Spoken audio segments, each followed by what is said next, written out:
En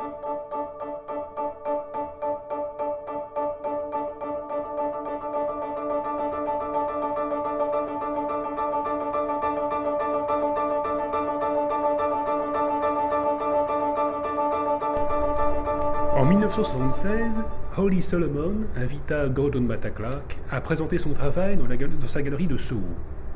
Le hasard faisant bien les choses, Robert Rauschenberg, qui a beaucoup aidé les jeunes artistes durant les 3 décennies précédentes, venait juste de se porter acquéreur d'une nouvelle caméra Arriflex 16 mm. Gordon Matta Clark la lui emprunta et il entreprit donc de réaliser City Slivers pour l'exposition, utilisant un objectif anamorphique.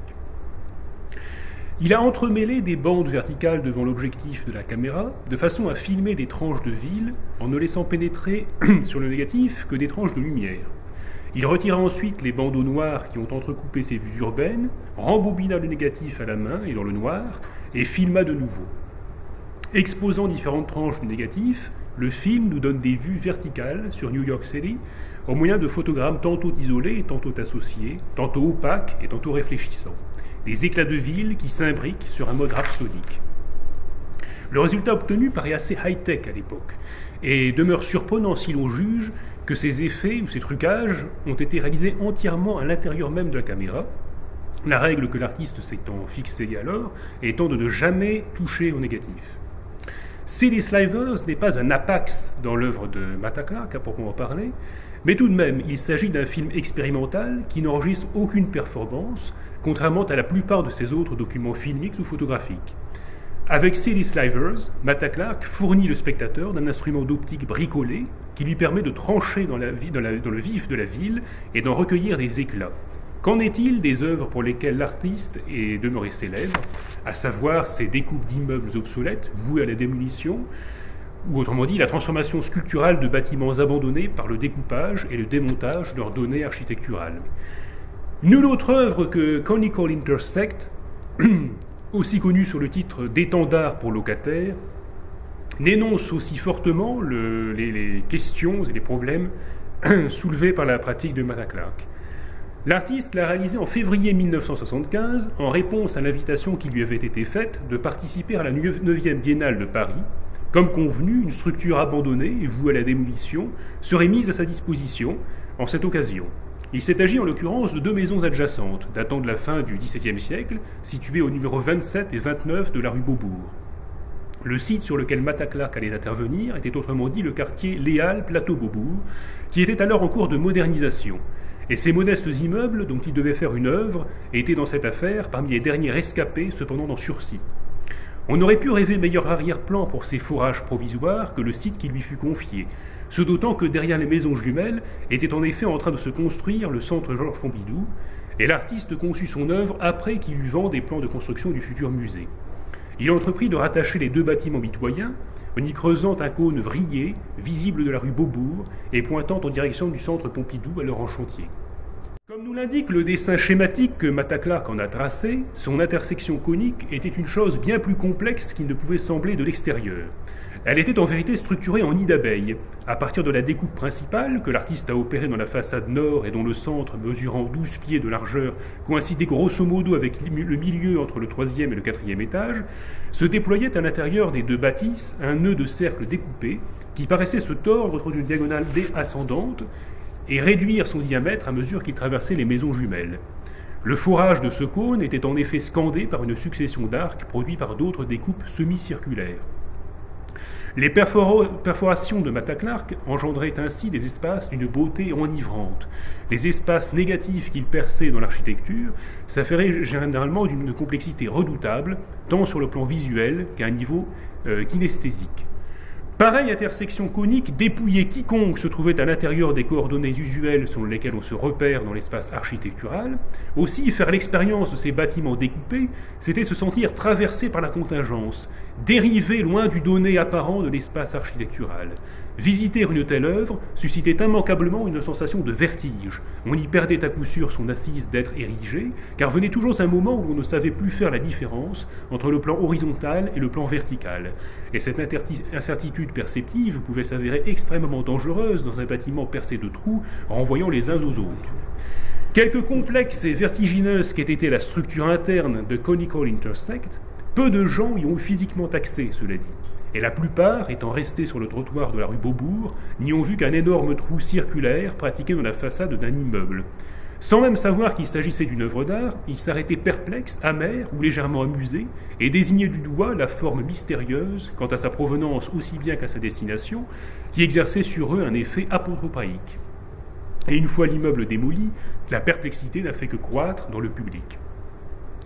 Incluant dans son titre même une référence à l'optique, l'œuvre de Mata Clark lui fournissait pourtant d'un cône de vision qui, de l'extérieur du bâtiment, affectait la forme d'un télescope, tandis que de l'intérieur, il prenait celle d'un périscope.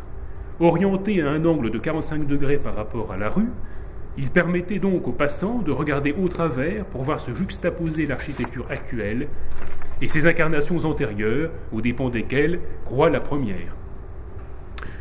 Conical Intersect télescope, littéralement, le passé à travers le présent, l'ancien à travers le nouveau, le disparaissant à travers l'émergent. Mata Clark aura donc produit dans l'espèce une image dialectique, au sens précis où l'entendait Walter Benjamin. Donc nous savons du reste que les travaux intéressaient l'artiste, qui croyait partager avec l'auteur du livre des passages son herméneutique marxiste. Il revient à Pamela M. Lee d'avoir montré en quoi Conical Intersect opérait telle une image dialectique dans Object to be Destroyed, la belle étude qu'elle a consacrée à Mata Clark, à laquelle les considérations présentes sont profondément redevables. Pour Benjamin, il ne faut pas dire que le passé éclaire le présent ou le présent éclaire le passé. Une image, au contraire, est ce en quoi l'autrefois rencontre le maintenant dans un éclair pour former une constellation. En d'autres termes, l'image de la dialectique à l'arrêt. Car tandis que la relation du présent au passé est purement temporelle, la relation de l'autrefois avec le maintenant est dialectique. Elle n'est pas de nature temporelle, mais de nature figurative. Seules des images dialectiques sont des images authentiquement historiques, c'est-à-dire non archaïques. L'image qui est lue, je veux dire l'image dans le maintenant de la connaissabilité, porte au plus haut degré la marque du moment critique, périlleux, qui est au fond de toute lecture. Une image dialectique procède ainsi d'une juxtaposition, ou plutôt d'un montage, d'images du passé et du présent, qui nous permet de saisir le maintenant présent, comme dit Benjamin, sans céder aux illusions de l'immédiateté et d'une présence à soi colportée par l'idéologie du progrès. Et que nous montre l'image dialectique qu'a produite Mata Clark?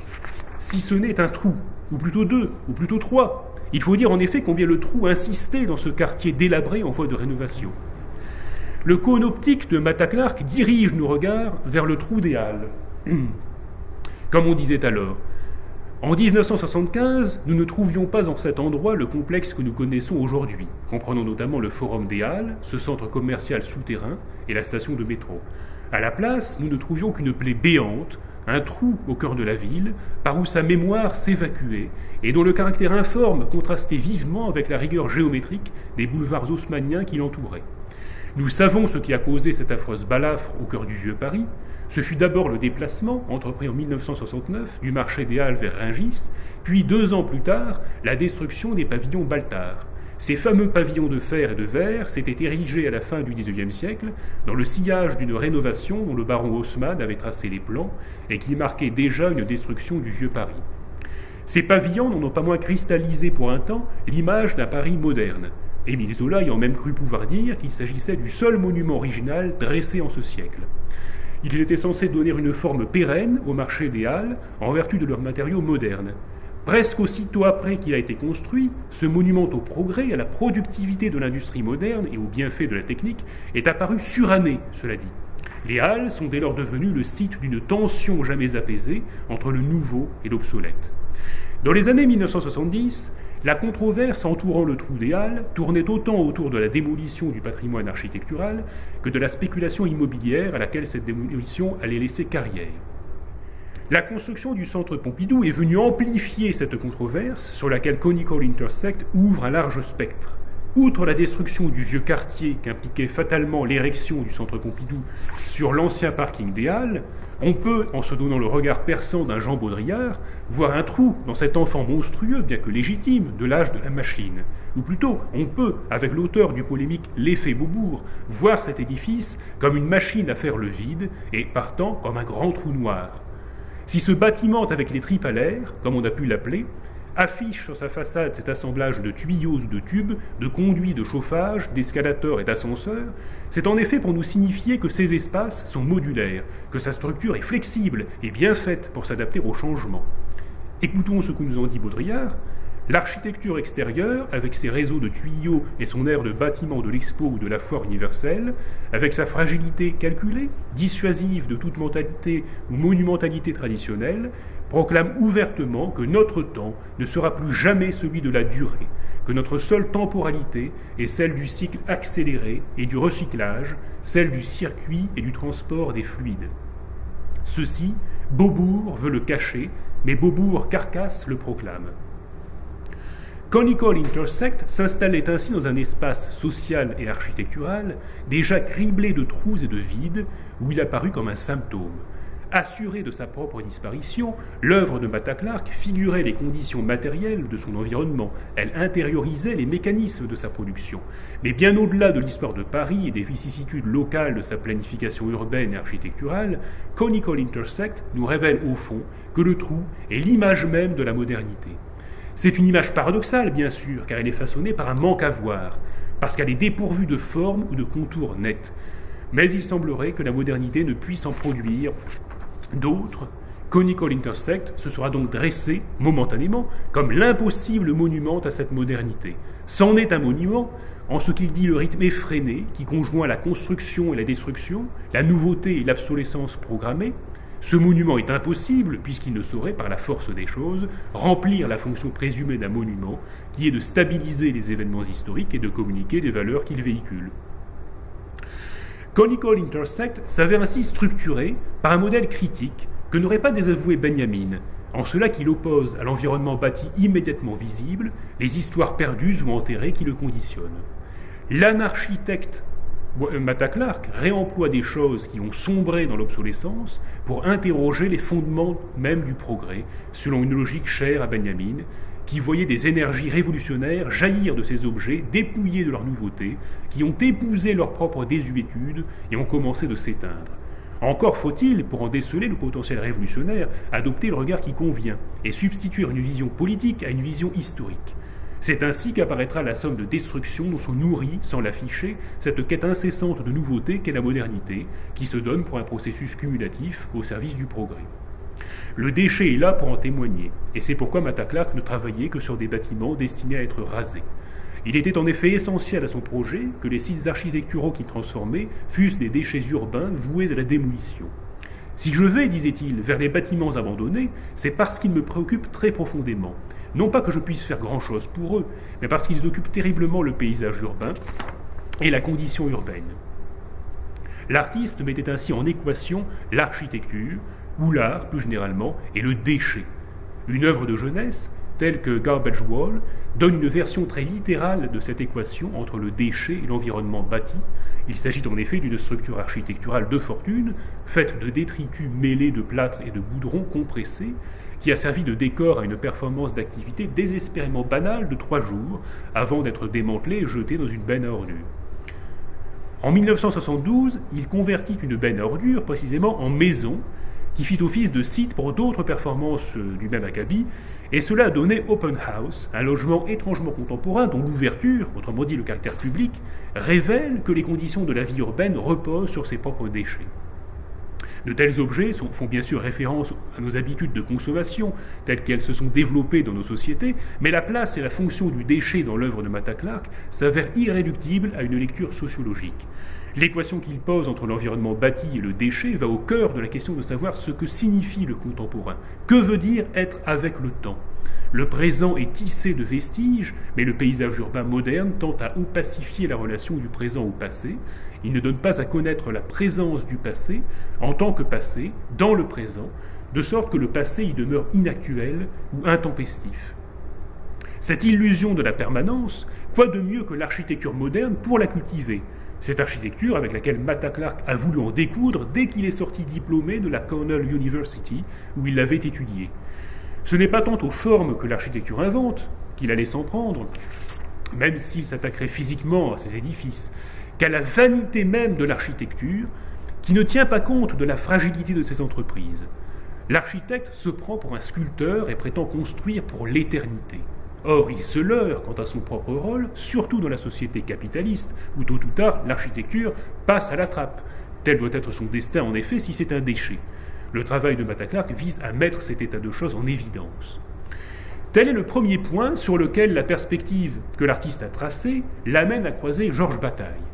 La première notice que Bataille est signée dans le dictionnaire critique de documents est en effet consacrée à l'architecture. Denis Ollier a étudié en détail les développements du motif architectural chez Bataille dans La prise de la Concorde, livre significativement traduit en anglais sous le titre Against Architecture. Pour Bataille, l'architecture, c'est au fond l'autre nom du système. Les philosophes d'ailleurs raffolent de métaphores architecturales. Hegel le premier, le philosophe par excellence du système, avec lequel Bataille a bataillé, si je puis dire, sa vie durant. L'architecture n'est pas seulement au départ de l'histoire philosophique de l'art que nous narre Hegel, l'architecture est aussi le modèle sur lequel le philosophe repère le mouvement de l'histoire, l'interprétant comme le progrès qu'accomplit la raison dans la construction de ce bel édifice qu'est le savoir absolu, une œuvre idéale où rien ne se perd, où tout sert, où tout est cumulé, assimilé, à la fois conservé et supprimé ou sublimé, selon la logique de l'Aufhebung, du dépassement. La figure architecturale cristallise ainsi une vision téléologique de l'histoire, une quête idéaliste qui est le fait d'une rationalité anthropocentrique, tant et si bien que, pour Bataille, s'en prendre à l'architecture, c'est s'en prendre à l'homme. Si l'on s'en prend à l'architecture, on s'en prend à l'homme, écrit-il dans cet article. En prenant l'architecture en l'homme en ligne de mire, Bataille vise non seulement la métaphore anthropomorphique que la peinture peut contester par des déformations anatomiques, mais aussi l'architecture comme idéal humain, l'architecture comme figure de notre propension au projet, de notre tendance idéaliste à tirer des plans sur la comète. Bataille y revient en 1943 dans l'expérience intérieure. L'harmonie, comme le projet, rejette le temps au dehors, y écrit-il. Son principe est la répétition par laquelle tout possible s'éternise. L'idéal est l'architecture ou la sculpture, immobilisant l'harmonie, garantissant la durée de motifs dont l'essence est l'annulation du temps. Et, ajoute-t-il, le projet est la prison dont je veux m'échapper. À l'instar de Georges Bataille, Gordon Matta Clark aura donc lui aussi formé le projet de sortir du domaine du projet. Matta Clark entendait détromper les architectes qui ont bien souvent la naïveté de croire qu'ils peuvent contrôler le monde et qui voudraient au fond mettre leur construction à l'abri de l'entropie. L'anarchitecte se faisait par là l'émule de Robert Smithson, qui put rencontrer en 1969 sur le campus de la Cornell University, où il venait d'achever ses études d'architecture. Venu prendre part à une exposition qui, sous le titre de Earth Art, entendait interroger la site specificity, comme on disait, Smithson a fait figure de mentor pour le jeune artiste, qui a assimilé rapidement les développements sur l'entropie, qui jouait un rôle si décisif chez Smithson. Celui-ci a en effet bâti toute son œuvre sur ce deuxième principe de la thermodynamique qui fut énoncé pour la première fois par Sadi Carnot et plusieurs fois reformulé dans la physique du XIXe siècle. Le premier principe, dit de conservation de l'énergie, ayant établi que l'énergie est matériellement constante et qu'elle ne peut donc être ni créée ni anéantie, ce deuxième principe désigne sous le nom d'entropie une force dissipatrice qui conduit le monde physique d'un système bien ordonné jusqu'au désordre maximal. L'entropie affecte également notre conception du temps, en ce qu'elle implique que son déroulement chronologique est irréversible et corrélatif de la désintégration progressive des formes sous l'effet des processus matériels, chimiques et thermodynamiques. Mieux que d'autres œuvres des années 1960, que l'on peut rattacher au courant de l'art processuel, celles de Smithson manifestent leur propre temps de décroissance ou de dévolution, comme disait l'artiste, et contribuent ainsi à neutraliser le mythe du progrès, selon des termes qui sont encore les siens. De L'entropie et les nouveaux monuments, le premier texte qu'il publia en 1966, jusqu'à l'entretien qu'il accorda en 1973, peu de temps avant de mourir, et qui parut sous le titre de L'entropie rendue visible, Smithson fut vraisemblablement le premier, qui plus est, à envisager la soumission de l'architecture à la loi de l'entropie, pointant ainsi l'entropie comme la condition refoulée de l'architecture. Smithson a en outre conçu des œuvres dont l'architecture aurait été le matériau et l'entropie l'outil de fabrication, en quelque sorte, dont l'artiste serait contenté d'accélérer le travail. Parmi les divers projets architecturaux qu'il a pu former et qui visaient tous à produire délibérément une ruine, un seul fut réalisé. il s'agit de Partially Buried Woodshed, une vieille remise à bois abandonnée sur le campus de la Kent State University, sur le toit de laquelle, un beau jour de janvier 1970, des bennes à ordures ont déversé de la terre jusqu'à ce que craque la poutre maîtresse. Ce processus de recouvrement qui voue la structure à la ruine est emblématique de l'une des idées de Smithson qui allait trouver son application la plus saisissante dans le travail de Gordon Matta Clark, la déarchitecturisation du bâtiment. On mesure ainsi ce que cet artiste doit à son aîné. L'idée selon laquelle l'œuvre est faite au moment de la ruine de l'édifice et que, par conséquent, elle surgit des ruines, sa venue à l'être étant concomitant de son auto-effacement, tel est l'apport du travail de Smithson à la pratique de Matta Clark. Si Smithson s'est efforcé de rendre en toutes occasions manifeste la force de l'entropie, il devait toutefois lui résister dans une certaine mesure, car abandonner entièrement son travail à l'entropie, le livrer à la destruction, à son indifférenciation, c'eût été se résoudre à son invisibilité et par conséquent faire le jeu du refoulement qu'il souhaitait lever. Ainsi a-t-il gelé la déarchitecturisation de Partially Buried Woodshed, stipulant dans le document par lequel il a légué cette œuvre à l'université que le département d'art aurait à charge de maintenir l'œuvre en l'état. Nous avons donc là un monument à l'entropie. On peut voir en effet dans l'œuvre de Smithson l'une des manifestations modernes du monument, telle que Alois Riegel les a soigneusement distinguées au début du XXe siècle de la forme originale du monument. Tandis que les premiers monuments étaient des objets intentionnellement érigés pour commémorer une figure ou un événement historique, en marquant le site même de cet événement, le monument moderne est un objet, d'art ou non, auquel s'attache ce que l'historien d'art viennois appelait une valeur d'ancienneté, désignant par là cette fascination que l'on ressent devant un objet qui porte les marques visibles du passage du temps, qui porte les stigmates de son historicité. Dans la mesure où cette valeur d'ancienneté dépend de la ruine de l'objet auquel elle s'attache, le travail de Smithson répond sur un mode certes ironique aux critères selon lesquels Riegel définit le monument historique. Adossé à la notion d'entropie, le monument chez Smithson marque moins le site d'un événement qu'il n'opère un retour critique sur la valeur d'ancienneté en tant que telle. Matta Clark a radicalisé la logique dont Smithson a posé les termes, donnant au monument anthropique une forme extrême qu'il préfère pour sa part désigner comme un non-humain. Loin d'exprimer une aspiration à la stabilité, ses œuvres s'avouent incapables d'habiter le lieu et le moment auquel on les voudrait spécifiques. Ces non-humains ne marquent que des sites voués à la démolition pour inscrire leur propre destruction dans leur mode de production, pour intérioriser la perte, pour intérioriser l'entropie. Ainsi met-il au jour les présomptions historicistes sur lesquelles le monument conventionnel est bâti. Les non-humains de Matta Clark dressent au fond autant de monuments aux prétentions du monument. Nous le voyons donc, l'œuvre de Matta Clark remet radicalement en question le statut de l'œuvre d'art. Les conventions qui définissent une chose comme une œuvre d'art, autour desquelles nous nous accordons à reconnaître une chose comme une œuvre d'art, à tel point ou à telle enseigne qu'en parler comme d'une œuvre semble paradoxal, à tel point qu'il devient paradoxal d'en parler comme d'une œuvre d'art. Attribuer le mot « œuvre » à ce qu'a fait Matta Clark ne va pas de soi.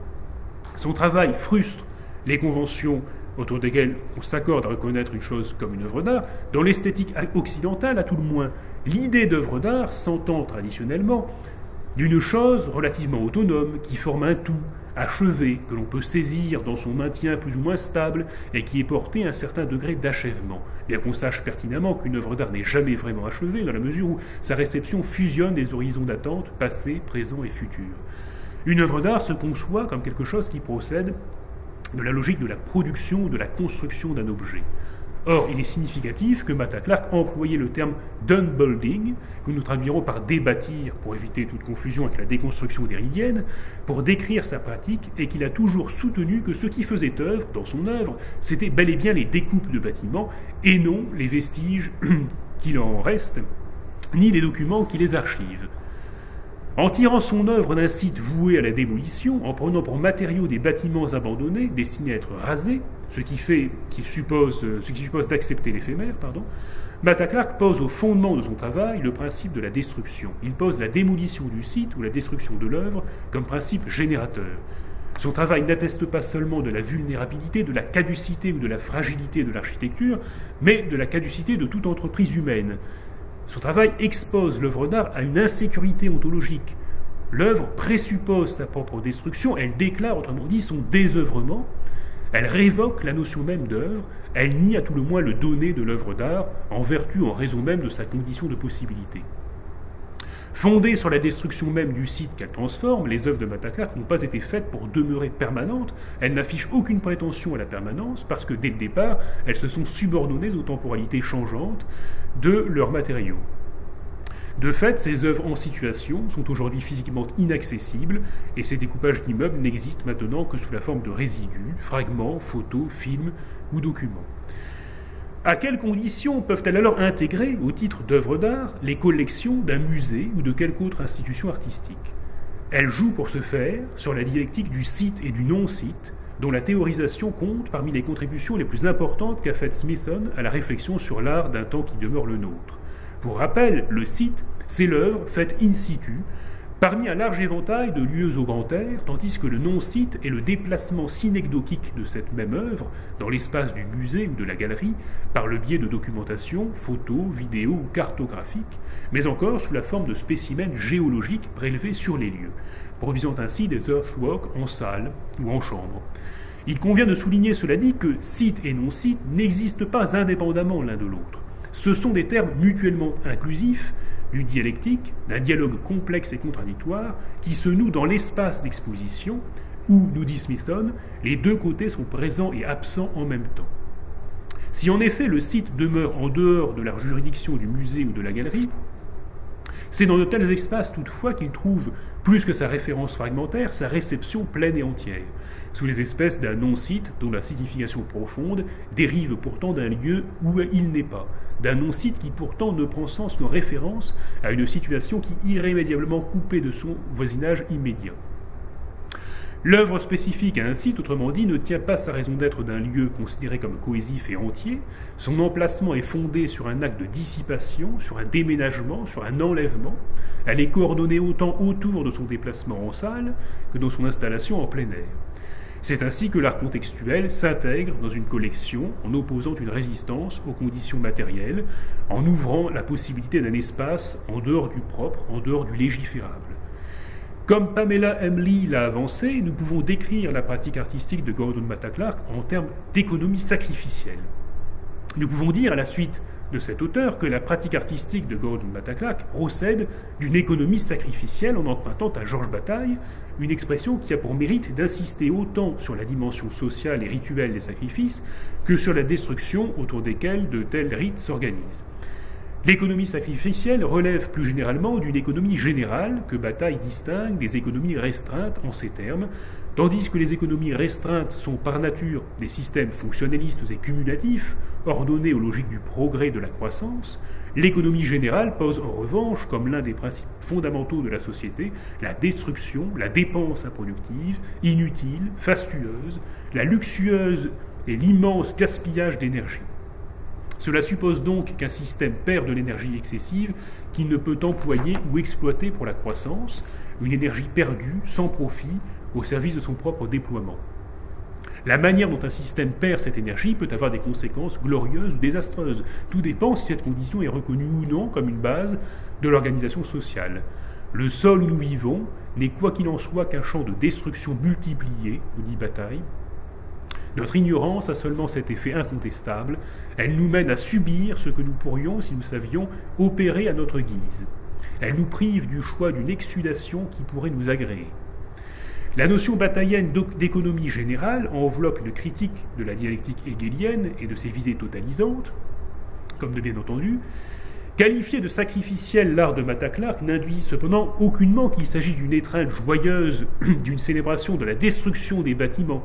Nous n'avons pas en effet affaire en l'espèce à des gestes décadents qui se rendraient complices de la démolition de l'espace social et architectural. Il s'agit plutôt du complément dialectique apporté à cet impératif collectif de dépense, d'un usage non productif comme jeu artistique et social.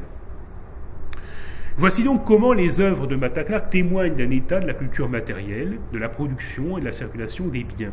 Et nous sommes pour finir amenés à nous demander quel genre de public une telle œuvre convoque, quelle communauté de spectateurs elle suscite. Si la place qu'occupe l'idée de communauté ne peut qu'être centrale dans l'économie d'une œuvre destinée à la mise en valeur et à la réappropriation de l'espace public, L'œuvre de Mata Clark ne prend appui sur aucune communauté stable et circonscrite, et en cela son travail se distingue d'une bonne part de l'art contextuel spécifique à un site qui entend répondre aux besoins sociaux d'un public ciblé et mise pour sa réception sur la cohérence des communautés locales. L'art de Mata Clark n'hypostasie aucune communauté et pour cause, une œuvre ayant pour condition de possibilité l'impermanence de son matériau ne peut asseoir son public sur la plénitude d'une expérience partagée, a fortiori quand son matériau n'est autre que l'espace public. Au lieu d'exprimer le consensus social, elle témoigne de la perte. Or, cette perte, sans cesse rejouée dans l'espace urbain, est ce que nous avons en commun dans notre modernité. Comment penser une communauté engendrée par les choses au moment de leur passage? Telle est la question que soulève Mata Clark, s'efforçant de définir les termes d'une communauté possible à partir des conditions historiques de l'espace urbain. L'art de Mata Clark soulève cette question d'une communauté fondée sur l'absence et sur la perte. Il participe d'une logique de la communauté désœuvrée, telle que Georges Bataille, puis Maurice Blanchot et plus récemment Jean-Luc Nancy l'ont envisagée, à savoir une communauté dont les points communs repose sur la perte plutôt que sur le partage des identités, des expériences et des lieux. Une communauté dont les membres reconnaissent la radicale altérité des uns et des autres en témoignant au fond chacun pour leur part de la disparition d'un horizon communautaire. Pareille conception de la communauté paraît extrêmement moderne dans sa formulation. Je vous remercie.